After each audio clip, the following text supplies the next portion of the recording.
Hey, everybody, and welcome to Learning from Smart People. I am your host, Rob Oliver, and I just want to hope everybody is staying warm and happy and healthy with everything that's going on. Just to let you know that you've got good thoughts coming from this direction to you with best wishes for just staying healthy because right now, that's all I can ask for.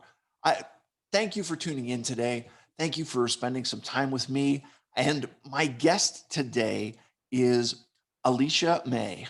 With over 15 years of experience in the event planning industry, Alecia has produced over 700 virtual and hybrid events worldwide and has coached hundreds of entrepreneurs to successfully launch and run six-figure events. Her clients include Pepsi, Porsche, Government of Canada, just to name a few.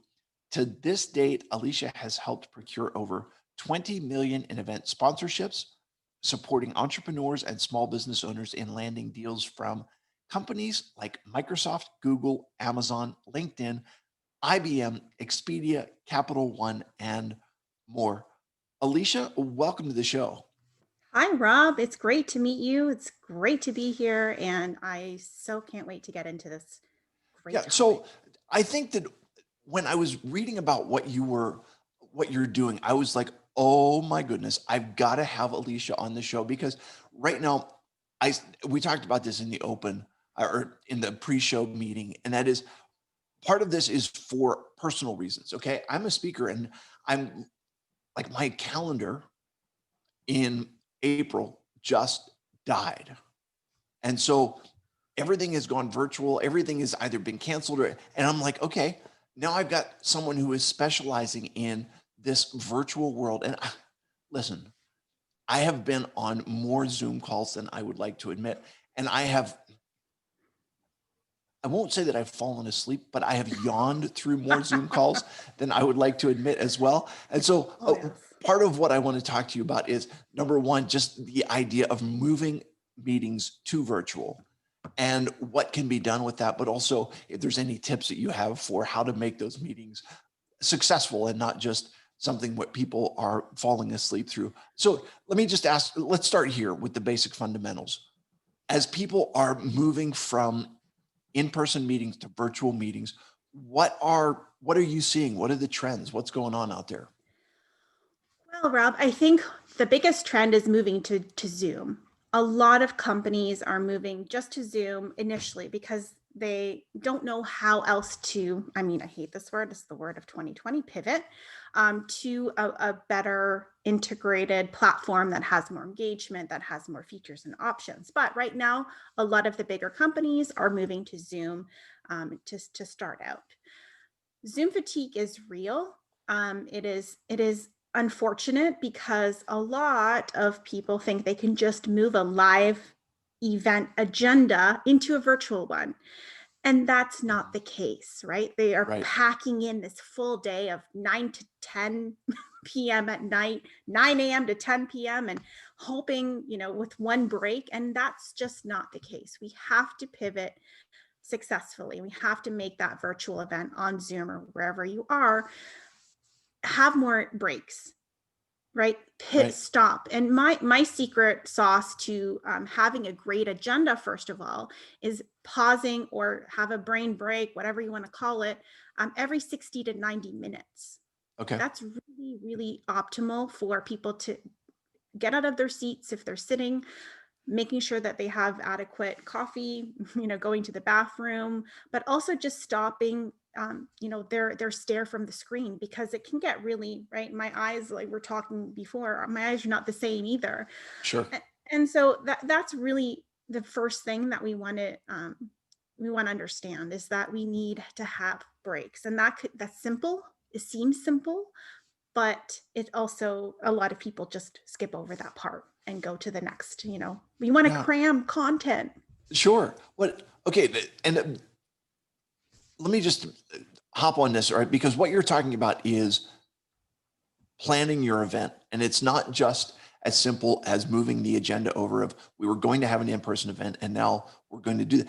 But in-person events have breaks as well. Um, Right. so what we're talking about though is the planning process. And I It's guess the plan. that's probably where it starts. What are your tips for planning besides including some breaks every 60 to 90 minutes? What else are you saying? Okay, as we sit down to plan this, um, is it about how long it's going to be? Is it about what's reasonable? What are your guidelines for planning Right. these events? Right. And I think just to talk on that point a little bit, the companies that they just don't have time. So that's why they're like, we're going to do this right away and we're going to do this. And the planning part is optimal because you need to build your vision and the foundation of your event just as a live event, right? It's the same rules apply for virtual. So it's the vision, it's your idea, it's the foundation, it's the who, what, where, when, why. You were taught those in elementary school, but it's a solid structure around that. And so people again skip over this and we don't sit down and we don't strategize. We're not putting down the pen to the paper and actually seeing the strategic whys and the what's the event going to achieve and what's the purpose of the event. So we really have to dig deep into that, and to throw an event just to throw an event is a bad way for we're going to be unsuccessful with that. So again, the most basic reason is the why, and then start your foundation and your success with that. If you have to throw an event because there's an annual meeting or if there's something, again, we have to make sure that it is for a virtual setting, not just the agenda, but also engagement, right? We're talking about engagement and that Zoom fatigue. And engagement does go farther than just a poll or the chat functionality. There are other ways to have an engaging virtual event. Can you give me some examples? Right, absolutely. So one event that we're currently doing, we have first of all, we have a live DJ, which really picks up the energy because just a Zoom meeting, you hop on, you get on, for 5, 7, 8 hours, and there's no music, there's nothing engaging. We have a great live DJ at the beginning. We also Sure. have movement breaks every 60 minutes. We've got a movement break, and that also can translate into a scavenger hunt, a game. First person to bring back a Santa themed object to the screen, go run, right? And then Right. coming back and they have the Santa will win a prize. We played a virtual, it's called virtual fridge bingo, where we would name all the couple of items and they'd have to go to their fridge, check them off, and whoever, brought back their bingo card first would win. So that type of engagement, we want to see fun. We want to see, because the world is kind of upsetting right now. I mean, that kind of it is. So we Right. want to have that fun. And people, I think, sometimes are afraid to have fun because if it is a serious topic, or if we are looking at, some events that are on a serious note, it's tough, right? We have to get the best of both worlds. Yeah, I love that idea. Okay, because those are concepts I hadn't thought about exactly. I mean, I've thought about the idea of a break and I've thought about the idea of interaction, but your idea is people are at home. And so they're not just sitting wherever their desk is, wherever their computer is, they have access to the rest of their house. And that movement break is actually, getting folks out there. Because here's the kind of the follow-up question that I was thinking about from before. And that is one of the really important elements of in-person meeting is networking. It's that social aspect that you Absolutely. have in between meetings. Is there a way to incorporate that into online meetings? Right. And I'll give you a few examples. That's a great question, Rob. With Zoom, there's breakout rooms, quick and easy, and it's fun. We can randomize the attendees. We can assign 1, 2, 5, 10 people to a breakout room and have a great way to network. With virtual event platforms, we have the features and benefits from that virtual event platform. A lot of them have speed networking or cocktail hour, where you can actually get into the platform, sign in, and be randomized into a pool of all the other attendees and meet somebody one to one for a maximum of 1 to 3, 5 minutes, whatever you set it to. Okay. So that's a great way to network. But there's also other capabilities with group chats as well on specific platforms. There's 3D platforms where you have a little avatar. And so it's really great. They're pushing the envelope to understand how people need to interact and network. So those are a few examples, but we also always want to take it up a notch. And we always want to make sure that people are, even roundtable sessions where you have 20 per room, let's say, and you have to go and meet, 20 other people during the course of the event. Cool. So we're talking about a number of different platforms there, and um, I'm assuming that is more than just the capabilities of Zoom, or Absolutely. we've got Zoom, we've got Teams, we've got Google Meet. What other technology are you talking about there? So aside from those, a little bit more basics, Zoom, Teams, there are platforms that integrate everything. So we have things like Hopin, Feedloop, Six Connects, Remo, Hey Summit, just to name a few. My team and I, we've used over 100 platforms. There are so many platforms to choose from. There really are. And really, you have to think about what makes sense for your event and what are the most key important things that you want to achieve at your virtual event. And then you can decide, right? Then you can actually say, okay, I want speed networking. We have sponsorships and we need breakout rooms. And if those are your top 3 features, right, then you can actually make a decision. But there are a lot and you have to do your research.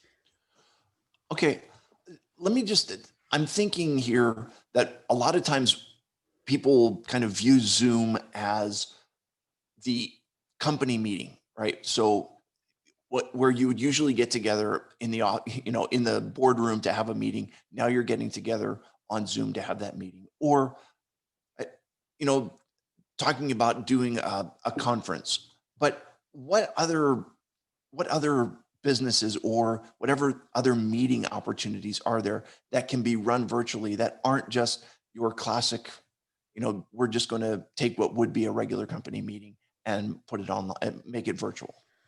Again, there are so many options. There's socio, there's pathable. I mean, I can go on and on for the whole half hour, Rob. But Sure. again, there are many options, and it's very overwhelming. I get it. But if again, doing your research and thinking, there's also another software platform that's just for fun, for family gatherings. That's outside of Zoom. Okay. So remember, the options are out there. It's just, I know where to start, how to do things, but start from somewhere where you know what your virtual event or platform should be doing, and then research that. Okay. And I asked the question poorly. What I was thinking about is, suppose somebody says, like, okay, I have a roofing business. All right. Um, we don't really have company meetings. Is is there an opportunity for me to use the virtual platform to do something that that will be that will help me in the long run to gain customers?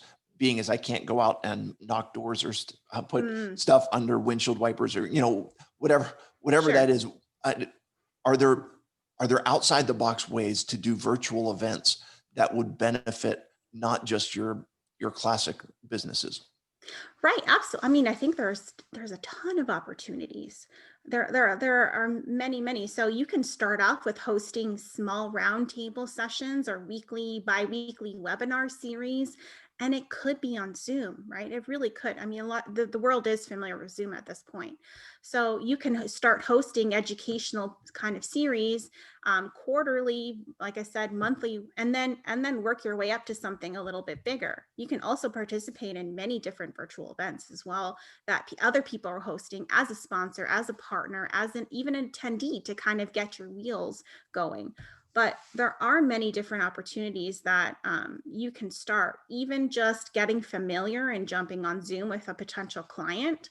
So setting something up. So if you've never hosted a video conference, you're not entirely sure what to do, start small and then work your way up. We don't want to start out of the gate with a big virtual event that you're not sure what to do unless you hire somebody.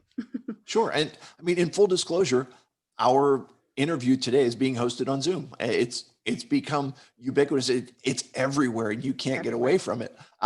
And in some ways, that is fantastic that we've got the technology and that is so accessible. But as you mentioned earlier, it's also so difficult because you feel like you're sitting on Zoom calls all day, every day, and it just gets crazy.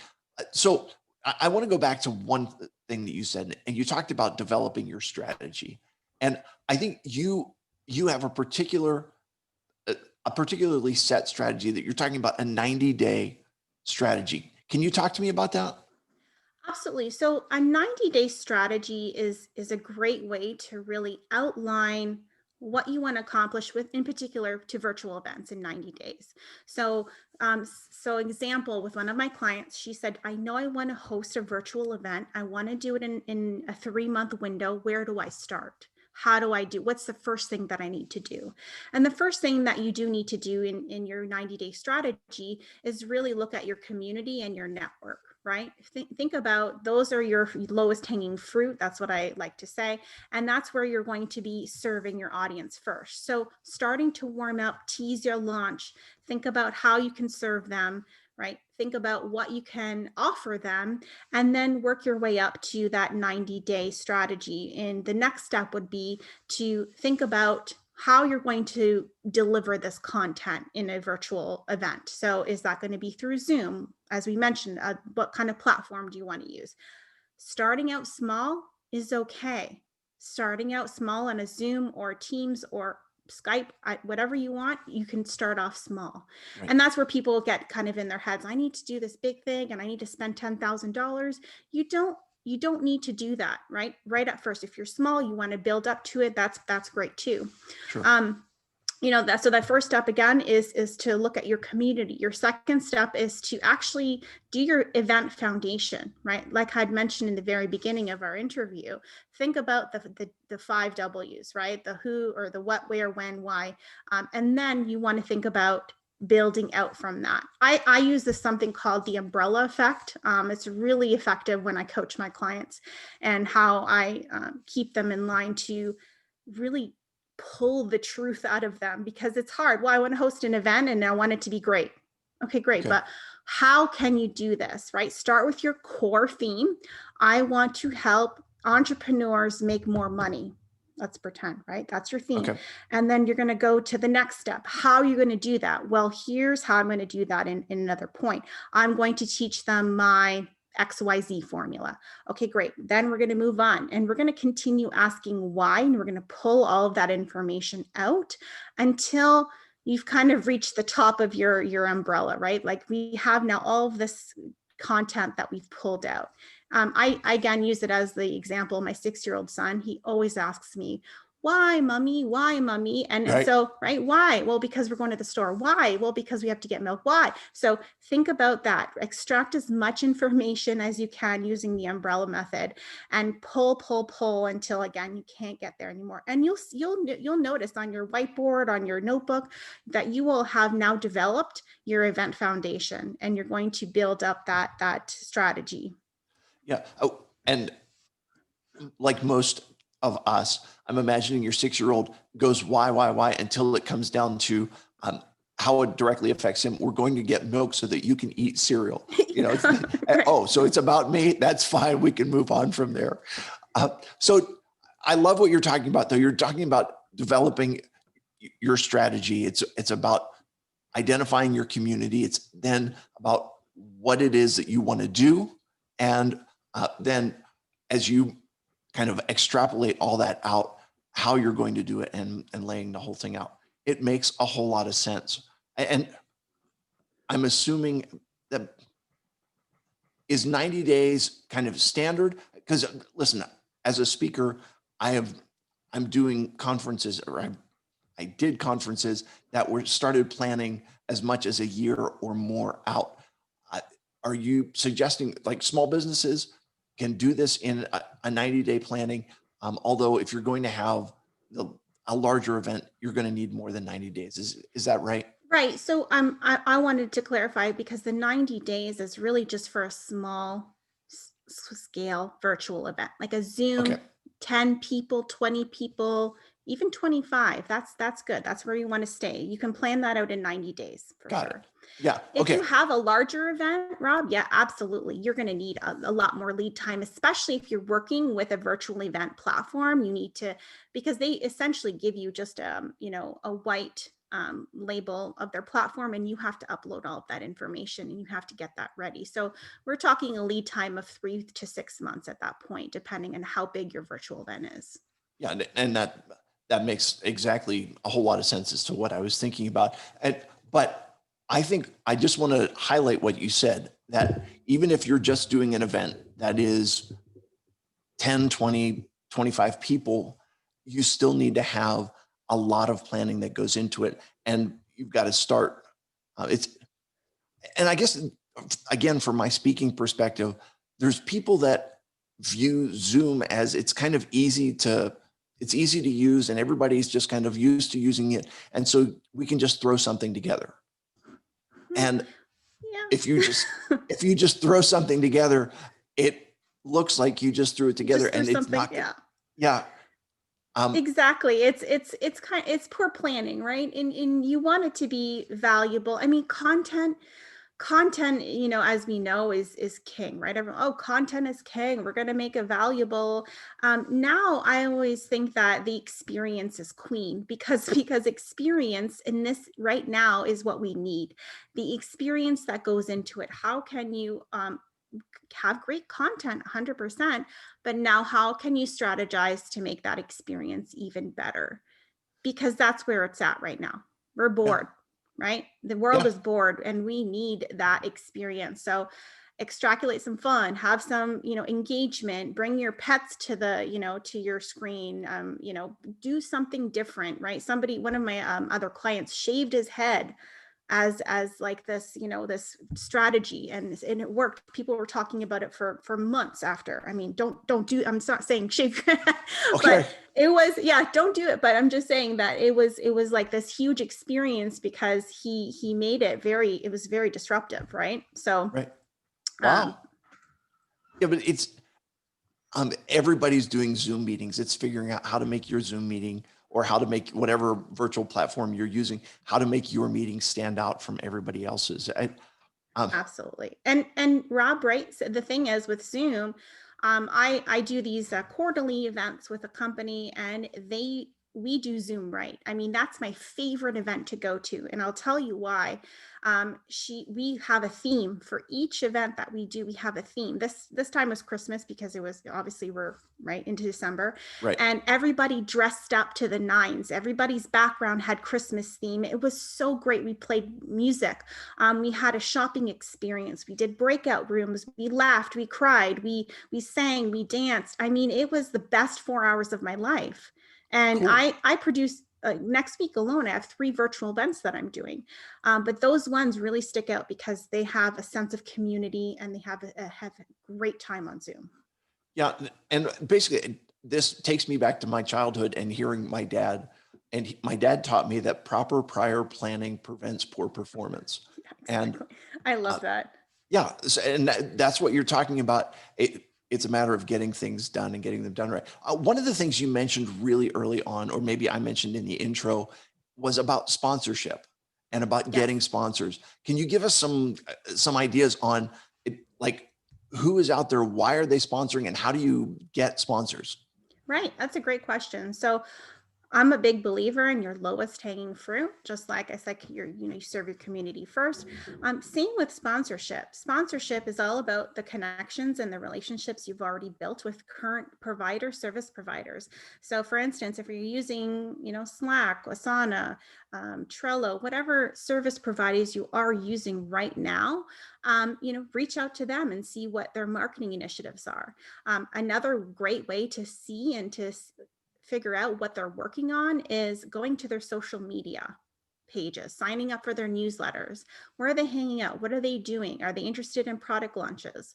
Are they focusing on entrepreneurship? So you can actually do some research yourself. And then a great pitch to them. Hi, I'm hosting a virtual event. You're naming all of your, XYZ. And I'm thinking of, I'm wondering if I can talk to somebody about potential partnership, what that would look like. And that's your pitch. You also want to think about what you have to offer and what kind of assets you can deliver, because at that point they're going to come back and say, great, let's get on a call, and what's in it for me.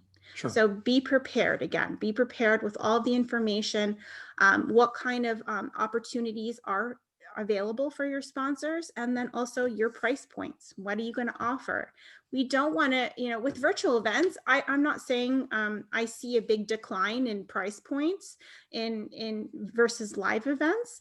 I think the opportunity and the value is still there, if not more so, because we are reaching greater audiences than just in a live event, right? Some conferences that I'm doing, instead of 200 people, we're seeing 500 people sign up Sure. because of the accessibility. Yeah. And I guess my question, just to kind of wrap things up on that, is there a threshold that you would say you have to have at least this many people to secure sponsorship? I mean, the more people, the better. But again, I've seen some of my clients have a small, intimate retreat of 50 people get sponsorship, and all the way up to thousands of people. So it really depends on your relationship with the sponsor and what you've cultivated. So starting now, even if it's not right away, because my second favorite answer is no to a sponsor. And I'll tell you why. If they responded and said, no, not right now, now you have a foot in the door. Now you Sure. can check up and you can follow up in the next, months or so. Well, you've established a relationship. Yeah, it makes so much sense. Listen, um, Alecia, you have been fantastic, and you've given us a lot of stuff to think about. If people are looking to get a hold of you, where can they find you? Right. Well, thanks so much, Rob. So you can find me, it's a mouthful, but it's adventistrybyalecia.com. And that's ALECIA.com. And I hang out on Instagram, Eventistry by Alecia. I'm on Facebook as well. And I have a 6-figure event podcast. Oh, fantastic. And I will put links to all of that in the show notes so that people Thank you. can find you and hopefully hook up with you and see what they can see how you can work together and host some not just everyday run of the mill Zoom calls that are going to be a yawn fest, but something that Absolutely. people are going to remember and people are going to talk about. And, it's going to be, I don't want to be trite when I say this, but it will be an event and not just another meeting. Exactly. Cool. You've been fantastic. I feel like I've learned a bunch from you. You are obviously Thank smart. you so much, Rob. We are at the point where we get to do my favorite thing, and that is 3 questions to establish your humanity. Great. I Are you can't ready wait. for this? I think. Okay. So, being Canadian, Ooh. the question is, A, are you a hockey fan? And B, who's your team? Oh gosh. Well, I am a hockey fan, and I would have to say that, and people are going to hate me because I'm near Toronto. I'm not a Leafs fan, but my dad and we grew up with the Boston Bruins, so Oh, I okay. know. Oh, So I know. I'm in Pittsburgh, so Ugh. I'm a Penguins fan, and um, either way, you couldn't go right there. So, but it's all good. Next question is, what is your favorite holiday meal? Like, what would be your go-to Christmas dinner? Oh, hands down turkey. Like, I love Thanksgiving. I love turkey. I love the smell. I love the stuffing. I love the mashed potatoes, all the fixins. Yeah, huge turkey fan. Wow. Okay. I will have to say that was what we classically got for Christmas when I was growing up. Somebody in our family decided that to have steak on Christmas. Oh, And wow, so, interesting. yeah. So my brother-in-law is outside in the 20-degree weather grilling steaks for Christmas dinner. And the grill doesn't know that it's 20 degrees, and it's fantastic. And listen, anytime that you can have steak, I'm I'm not on board too. definitely an omnivore, but if I could be a meatitarian, I would go with that. Me too. I mean, I like a good steak. I don't eat steak very often, but I'm on board. Sign me up. Excellent. Uh, and last question for you: what advice did your parents give you that has stuck with you to this day? And Oh, it could be mom, dad, or both. I mean, here's a funny piece of advice that I never stuck. But they always told me get a real job, go to school, and get a pension benefits. And that's always stuck with me because I went the complete opposite way at age 19. That's my first business, and I've always been a business owner. So So basically, you got mom and dad were well-intentioned, and to them, they gave you the logical answer. they But did. at the end of the day, they gave you the advice that you chose not to go with. And look where you are today. You've made it Exactly. in spite of Exactly. not listening. I did some tumbles along the way, but here I am Yeah. today. Listen, all of you kids that are out there that are listening to this program, let me just tell you, this is not a good idea. You should listen to your parents because they're really smart. But every now and then, sometimes they'll give you some advice that, as well-intentioned as it is, it just doesn't work out. So They were listen, also business owners, Rob. They were also business owners. oh, So that's hilarious. right. Yeah, So I don't know. fantastic. Hey, Alecia, thank you so much for being on today. I really appreciate it. I appreciate you sharing. To all my listeners, I thank you for being with us today. I would encourage you again, subscribe, just join us whenever you can and give us feedback. We're always happy to hear from you. I will remind you, as always, that when you stop learning, you stop living. Have a great day, everybody.